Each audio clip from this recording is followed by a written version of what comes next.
दोस्तों, क्या वाकई नरेंद्र मोदी को सबसे बड़ा झटका लगा है? क्या वाकई नरेंद्र मोदी को यह झटका तोड़ करके रख देगा? क्या वाकई नरेंद्र मोदी जी की सबसे बड़ी राजनीतिक हार हुई है? इन सवालों का पोस्टमार्टम करेंगे, इन सवालों के तह तक जाएंगे और आपको एक बहुत बड़ी खबर बताने वाला हूं। एक ऐसी खबर जो अंतरराष्ट्रीय स्तर से निकल करके सामने आई है, एक ऐसी खबर जिसकी चर्चा आज पूरी दुनिया में हो रही है, जिस पर मीडिया बात नहीं कर रहा है, जिस पर मीडिया सरकार से सवाल नहीं कर रहा है, जिस पर मीडिया मोदी जी से तो छोड़िए, मोदी जी के विदेश मंत्री एस जयशंकर से भी सवाल नहीं कर पा रहा है। लेकिन उससे पहले जरा थोड़ा सा आपको फ्लैशबैक में लेकर के चलता हूं। 2014 से पहले कहा गया कि मोदी जी की लहर है, मोदी का मैजिक है, उसके सहारे मोदी गुजरात से और दिल्ली तक आ गए। लेकिन वो ब्रांड मोदी नहीं बन पाए थे। मोदी ने अपने आप को गुजरात से दिल्ली ला करके उस मोदी लहर पर, मोदी मैजिक पर सवार होकर के दिल्ली के अंदर अपने आप को स्थापित तो कर लिया, लेकिन वो ब्रांड मोदी नहीं बन पाए थे। और इसके लिए नरेंद्र मोदी ने चुना विदेशी धरती को। एक के बाद एक, एक के बाद एक, एक के बाद एक ताबड़तोड़ विदेशी दौरे किए। और हर विदेशी दौरे पर यह कहा जाता था कि इस देश में इतने साल के बाद में कोई प्रधानमंत्री जा रहा है, इतने साल के बाद में भारत का पहली बार प्रधानमंत्री आया है, या इस देश में तो भारत का प्रधानमंत्री कभी आया ही नहीं है। इस तरह की लाइनें लिखी गई और नरेंद्र मोदी जी ने ताबड़तोड़ विदेशी दौरे किए।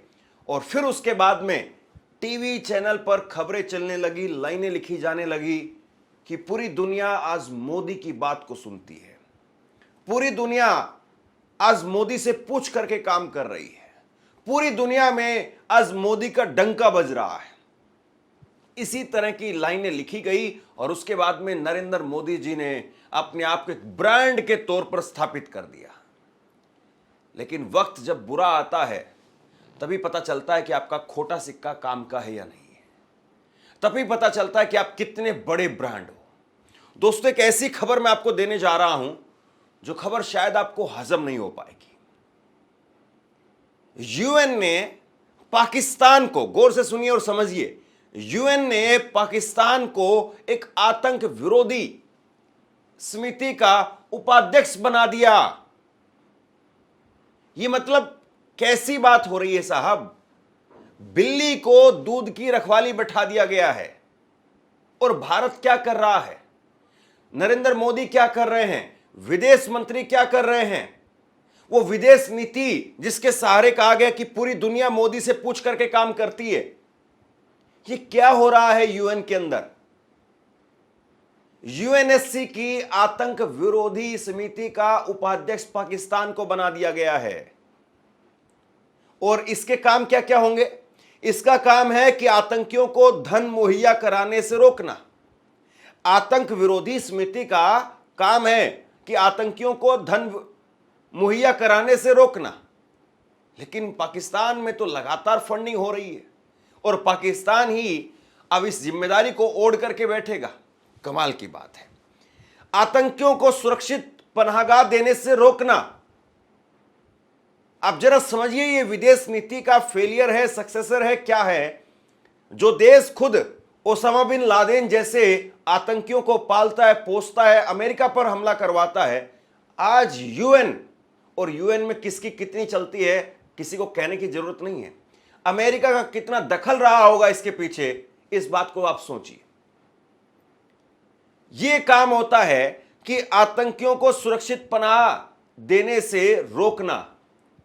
और इसी धरती पर, पाकिस्तान की धरती पर, ओसामा बिन लादेन को अमेरिका ने ही मार करके गिराया और आज पाकिस्तान को ही उठा करके यूएनएससी की आतंक विरोधी समिति का उपाध्यक्ष बना दिया गया। इस समिति का काम है कि देशों को कानून और सुरक्षा व्यवस्था मजबूत करने में मदद करना। जिस देश का इतिहास है पीठ में छुरे घोंपने का, आपको लगता है कि वो देश दूसरे देशों को कानून और सुरक्षा के नाम पर मजबूत करेगा। इस समिति का काम है कि आतंकवाद के खिलाफ जानकारी और सहयोग को साझा करना।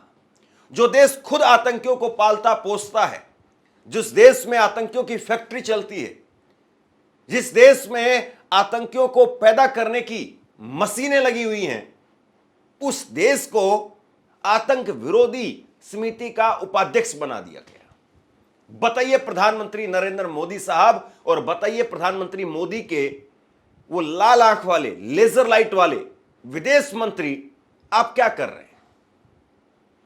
मतलब एक पाकिस्तान वो कैसे इस जगह तक पहुंच गया? पहलगाम हमले के बाद में क्या क्या हुआ है, मैं आपको उंगलियों पर गिनवा सकता हूं। देखिए, सबसे बड़ी बात जो नरेंद्र मोदी कहते थे और उनके लोग कहते थे कि हमने पाकिस्तान को बिल्कुल अलग थलग कर दिया है। दुनिया के नक्शे पर इस वक्त में पाकिस्तान अलग थलग पड़ा हुआ है। कोई उसके साथ खड़ा होने के लिए तैयार नहीं है, कोई उसके साथ आने के लिए तैयार नहीं है। लेकिन पाकिस्तान को आतंक विरोधी समिति का उपाध्यक्ष बना दिया गया।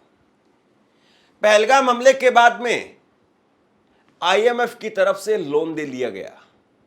आईएमएफ ने लोन दिया पाकिस्तान को। हमने कैसे रोका? नहीं रोका। या मोदी जी की विदेश नीति क्यों नहीं रोक पाए? उसके बाद में ADB bank, Asian development bank, वो भी पाकिस्तान को लोन दे देता है। हम क्यों नहीं रोक पाए? और उसमें तो यह भी कहा गया कि एडीबी बैंक के अधिकारियों से प्रधानमंत्री नरेंद्र मोदी की 1 जून को मुलाकात होती है। कांग्रेस ने आरोप लगाए 1 जून को मुलाकात होती है और 3 जून को पाकिस्तान को लोन सैंक्शन हो जाता है। दोस्तों, क्या यह नरेंद्र मोदी की सबसे बड़ी हार नहीं है कि वो जिस तरीके से दावे करते रहे कि पाकिस्तान को हमने पूरी तरह से अलग थलग कर दिया है, आज पाकिस्तान पूरी दुनिया से कट गया है। पहलगाम हमले के बाद में 2 बड़े लोन पाकिस्तान को मिल चुके हैं। पहलगाम हमले के बाद में कई बड़े देश पाकिस्तान के समर्थन में खुल करके नजर आए। हमारे साथ में कौन खड़ा था? खुल करके किस देश ने डंके की चोट पर कहा कि हम भारत के साथ खड़े हैं? जरा बताइए उस देश का नाम। आप दुनिया भर में घूमते रहे, दुनिया भर में आप परिक्रमा लगाते रहे, दुनिया भर में आप रैली करते रहे, अलग अलग देशों में जाकर के नरेंद्र मोदी ने बड़ी बड़ी भीड़ इकट्ठा करके, हालांकि उस भीड़ के बारे में कहा जाता था कि बीजेपी आरएसएस के लोगों को, प्रचारकों को पहले वहां का वीजा लगवाया जाता है जहां पर नरेंद्र मोदी की यात्रा होनी होती है। फिर उन लोगों को वहां पर मोदी की रैली में भीड़ के लिए लाया जाता है, उनको घूमने के लिए उस देश में जो है वो छोड़ा जाता है ताकि वो फिर भाजपा का यहां पर आकर के खूब जोर शोर से काम करे। मैं आपसे जानना चाहता हूं कि जब वो भीड़ दिखाई देती थी, चाहे वो वॉशिंगटन में हो, चाहे वो अलग अलग जगह पर हो, अलग अलग मुल्कों में हो, क्या काम आई वो भीड़ नरेंद्र मोदी के? क्या काम आई नरेंद्र मोदी की इतने देशों की यात्रा कि अगर वो पाकिस्तान पर रोक नहीं लगा पा रहे हैं, पाकिस्तान को घुटने पर नहीं ला पा रहे हैं, पाकिस्तान एक के बाद एक पायदान चढ़ते जा रहा है, तो क्या ये नरेंद्र मोदी की जो सबसे बड़ी जीत की गारंटी जो कही जाती थी, लोग अंधभक्त वो यही कहते थे कि चलिए यहां पर महंगाई है, चलिए यहां पर बेरोजगारी है, लेकिन मोदी ने विदेश में डंका बजा दिया। अब बताइए, ये विदेश में डंका बज रहा है या विदेश में बहुत बड़ी फेलियर है? क्या ये नरेंद्र मोदी की विदेश नीति की करारी हार नहीं है कि आप चाह करके भी नहीं रोक पाए, या फिर आप चाहते हैं कि पाकिस्तान बने आतंक विरोधी समिति का उपाध्यक्ष? ये तो कुल मिलाकर के एक ऐसी बात हो गई कि मास्टर को डंडा चलाना है, मास्टर को यह कहना है कि यह शरारती बच्चा है, यह बदमाश लड़का है, इसको कैसे ठीक करना है मैं ठीक करूंगा, लेकिन मास्टर के ऊपर ही हेडमास्टर बना करके आपके बच्चे को बैठा दिया जाए, उस शरारती बदमाश लड़के को बैठा दिया जाए। ये वो वाली बात हो गई है। जिस पर चाबुक चलवाना था, जिस पाकिस्तान को टाइट करना था, वो पाकिस्तान अब जो है आतंक विरोधी समिति का उपाध्यक्ष बनकर के बैठ गया है और इस पर चर्चा नहीं है। अमेरिका का इसमें क्या योगदान है, ऑफिशियली तौर पर कुछ नहीं होता है, लेकिन अनऑफिशियल यूएन में जो कुछ होता है उसमें अमेरिका की कितनी दखल होती है आपको पता है। सबसे बड़ी बात यह है दोस्तों, डोनाल्ड ट्रंप एक ऐसे शख्स मोदी जी के लिए एक इस तरीके के शख्स साबित हो रहे हैं जिन्होंने पूरी तरह से मोदी जी की राजनीति को हिला करके रख दिया है। जिनको माय डियर फ्रेंड बताते थे, आज माय डियर फ्रेंड ने मोदी जी की राजनीति की लंका लगाई हुई है और आज तक वो पलटवार नहीं कर पा रहे हैं। एक बार भी नरेंद्र मोदी जी ने डोनाल्ड ट्रंप का नाम लेकर के सीधा हमला नहीं बोला है। और आपको लगता है कि ट्रंप को आप ऐसे टैकल कर पाएंगे? ट्रंप जैसे आदमी को ऐसे टैकल कर पाएंगे जिसने अपने ही साथी, अपने ही सहयोगी एलोन मस्क को बाहर कर दिया। सबसे बड़ी बात यह है दोस्तों कि जब दक्षिण अफ्रीका के राष्ट्रपति रामफोसा वो भी आकर के ट्रंप के सामने बैठ करके और ट्रंप को चुटकी काट करके चले जाते हैं। जब ट्रंप दक्षिण अफ्रीका के राष्ट्रपति को कह रहे थे कि आपके देश में हमारे लोगों को मारा जा रहा है, अमेरिकी लोगों को मारा जा रहा है, श्वेत लोगों को मारा जा रहा है, अश्वेत लोगों के द्वारा मारा जा रहा है, तब दक्षिण अफ्रीका के राष्ट्रपति ने कहा कि अफ्रीका के अंदर जो कुछ भी हो रहा है, जो हिंसा हो रही है, उसमें सभी चिंतित हैं और सभी पीड़ित भी हैं। कोई अकेला आपका नागरिक नहीं है जिसको टारगेट किया जा रहा है। केवल आपके ही नागरिक नहीं मारे जा रहे हैं, हमारे भी नागरिक और बाकी के मुल्कों के नागरिकों को भी निशाना बनाया गया है।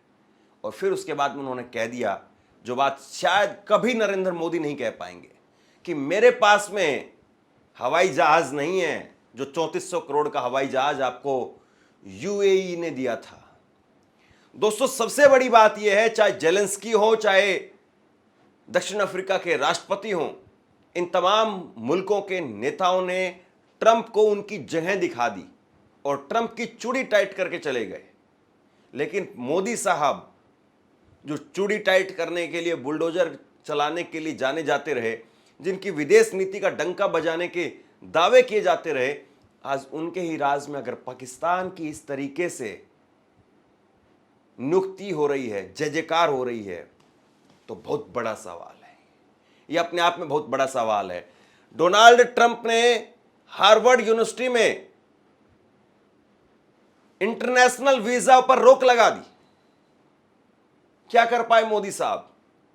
करीब 800-900 स्टूडेंट हर साल भारतीय वहां पर जाते हैं पढ़ने के लिए। केवल इकलौते हार्वर्ड यूनिवर्सिटी की मैं बात कर रहा हूं। आपके बच्चे तो जाएंगे नहीं,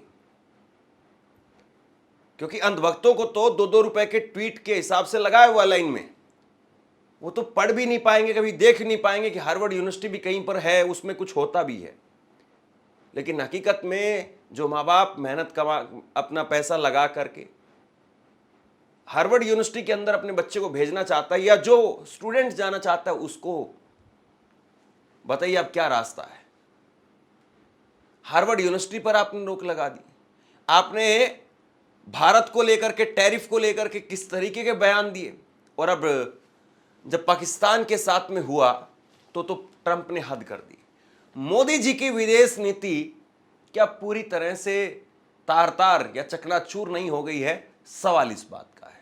मोदी जी ने 2024 के चुनाव में 80 इंटरव्यू दिए, 80 इंटरव्यू, 2 महीने के अंदर 80 इंटरव्यू, यानी 1 महीने में 40 इंटरव्यू, यानी रोजाना 1 या 1 से ज्यादा इंटरव्यू वो दे रहे थे। पहलगाम हमले के 22 अप्रैल से 22 मई का दिन बीत गया और आज 7 जून है। 1.5 महीने से ज्यादा का वक्त बीत गया, एक भी इंटरव्यू नहीं आया, एक भी पत्रकार सवाल नहीं पूछ रहा पाकिस्तान को लेकर के। कोई नहीं कह रहा है कि मोदी जी का इंटरव्यू होना चाहिए, मोदी जी को इन सवालों का जवाब देना चाहिए। प्रेस कॉन्फ्रेंस की तो हिम्मत शायद बची नहीं है, लेकिन इंटरव्यू की भी हिम्मत नहीं बची है। यह सवाल बहुत महत्वपूर्ण हो जाता है। और जिस वक्त में नरेंद्र मोदी का 2 महीने बाद, 1.5 महीने बाद इंटरव्यू होगा भी, तो चलाया जाएगा कि ऑपरेशन सिंदूर के बाद पहली बार बोले प्रधानमंत्री नरेंद्र मोदी एक्सक्लूसिव इस चैनल पर इंटरव्यू। अभी कोई इंटरव्यू नहीं मांग रहा है, अभी कोई नहीं कह रहा है कि मोदी जी आपको ये सवाल हैं, इन सवालों का जवाब देना चाहिए। आप प्रेस कॉन्फ्रेंस नहीं कर रहे हैं, कम से कम हमें बुला लीजिए, हम इंटरव्यू कर लेते हैं। कोई इस बात को नहीं कह रहा है। लोकसभा चुनाव में 80 इंटरव्यू दे दिए। दोस्तों, क्या आपको ये जानकर के ताज्जुब होता है या नहीं होता है, आप बताइए। अटल बिहारी वाजपेयी 36 साल के थे, महज 36 साल के अटल बिहारी वाजपेयी, और उन्होंने उस वक्त के प्रधानमंत्री पंडित जवाहरलाल नेहरू को कह दिया कि आप चीन के मुद्दे पर, चीन के साथ में जो हमारे युद्ध में हार हुई है, उस पर संसद का विशेष सत्र बुलाइए। और 36 साल के अटल बिहारी वाजपेयी के सामने देश के पहले प्रधानमंत्री ने कहा कि हां, हम ऐसा करेंगे। और उसके बाद में दिन था 8 नवंबर 1962 का, और 8 नवंबर 1962 को पंडित जवाहरलाल नेहरू ने संसद का विशेष सत्र बुलाया, चर्चा की, देश को बताया, सरकार ने अपने विपक्ष को साझा किया कि क्या कुछ हुआ था। लेकिन प्रधानमंत्री नरेंद्र मोदी 47 दिन पहले मानसून सत्र के आने का ऐलान कर दिया गया, जब तक कभी नहीं हुआ है। किसी भी सत्र का ऐलान सरकार अगर करती है तो एक हफ्ते या 10 दिन पहले उस सत्र का ऐलान किया जाता है कि यह सत्र इस तारीख से और इस तारीख तक चलेगा। लेकिन चूंकि पूरा विपक्ष एक होकर के यह सवाल पूछ रहा था कि आप संसद का विशेष सत्र बुलाइए, पूरा विपक्ष ये सवाल पूछ रहा था, उस सवाल को टालने के लिए 47 दिन पहले सरकार ने जो है घोषणा कर दी कि हम संसद में मानसून सत्र लेकर के आएंगे। क्या वाकई प्रधानमंत्री नरेंद्र मोदी इस वक्त में अपने सबसे बुरे दौर में हैं? और क्या ये विदेश नीति के नाम पर उनको जो डेंट लगा है, क्या इस डेंट से, इस झटके से वो उभर पाएंगे? क्या नरेंद्र मोदी को उनके ही लोग माफ कर देंगे कि उन्होंने विदेश नीति के नाम पर जो हवा बनाई, विदेश नीति के नाम पर जो जुमले दिए, जो ये कहा कि पूरी दुनिया भारत को सुनती है, पूरी दुनिया भारत के नाम पर चलती है, पूरी दुनिया मोदी के नाम पर ही, अमेरिका के राष्ट्रपति, रूस के राष्ट्रपति वो नाश्ता करते हैं, और आज पाकिस्तान को इतनी बड़ी जिम्मेदारी मिल रही है, तो मोदी जी क्या कर रहे हैं, उनके विदेश मंत्री क्या कर रहे हैं? विदेशी जो डेलीगेशन गया, 33 देशों में विदेशी डेलीगेशन गया, क्या रहा उसका? क्या विदेशी डेलीगेशन ने ही कम से कम सामने आकर के प्रेस कॉन्फ्रेंस करके बताया कि हमने क्या क्या अचीव किया है, हमारी क्या क्या उपलब्धियां हैं, हमने किस किस राष्ट्रपति से, प्रधानमंत्री से बात की है? सबसे बड़ी बात यह है दोस्तों, भारत की तरफ से 7 डेलीगेशन भेजे गए थे, 33 अलग अलग देशों में गए, और यहां इन देशों में कुछ देशों को आप छोड़ दीजिए, बाकी ज्यादातर देशों में या ज्यादातर समय पर भारतीय डेलीगेशन की मुलाकात या तो पूर्व सांसदों से, पूर्व राजनेताओं से, पत्रकारों से, बुद्धिजीवियों से, पॉलिसी मेकर से, इन सब से हुई है। बताइए इसकी फिर क्या, इसका हासिल क्या है? अगर यही काम करना था तो ये काम तो भारत के राजदूत जो हर दुनिया के हर मुल्क में है वो कर देते, वही बता देते वहां जाकर के, वही वहां के अखबारों में इंटरव्यू दे देते, तभी पता चल जाता कि हाँ भारत क्या कहना चाहता है इस मुद्दे पर। आपको इतने लोगों को भेजा तो आपने क्या किया? वहां जाकर के गाने गाए जा रहे हैं, जाम छलकाए जा रहे हैं, एग्जैक्ट जाम नहीं बल्कि एक गिलास पकड़ा हुआ है शशि थरूर ने। अब उसमें क्या था मैं कह नहीं सकता हूं, लेकिन गाने तो हमने सुने हैं, शशि थरूर के भी गाने सुने हैं, बीजेपी की राज्यसभा सांसद रेखा शर्मा, उसके भी गाने सुने हैं। सवाल फिर वही जहां से शुरुआत की थी कि विदेश नीति पर इतना बड़ा झटका, क्या मोदी इससे उभर पाएंगे, या वाकई मोदी की राजनीति में एक ऐसा पड़ाव, एक ऐसा पॉइंट आ गया है जहां से अब उनका डाउनफॉल होना शुरू हो चुका है? सवाल ये है, आप क्या सोचते हैं? नीचे कमेंट बॉक्स में लिख करके जरूर बताइए, इस वीडियो को शेयर कीजिए। धन्यवाद।